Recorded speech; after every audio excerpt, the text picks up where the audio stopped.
Masarap na Coco Jam, palaman sa tinapay at may katernong kape. Tara, gawa tayo.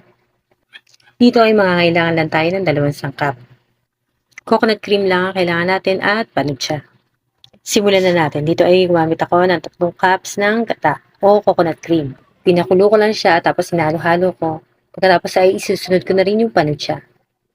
Bali, 2 panutsa lang pala yung nabili ko. 35 ang isang plastic kasi wala akong mabili ng sa globe na panutsa. Bali, 2 tig 35 ang nagamit ko. 2 balot pala yan.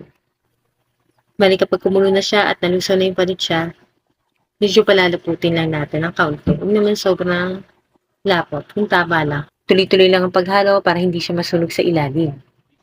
Kapag medyo malapot na siya, at ganyan, okay na po yan. Pwede nyo rin itong salain kasi ako hindi ko na siya sinala. Pambahay lang naman siya. Yun lang. Maraming salamat sa panonood. Bye!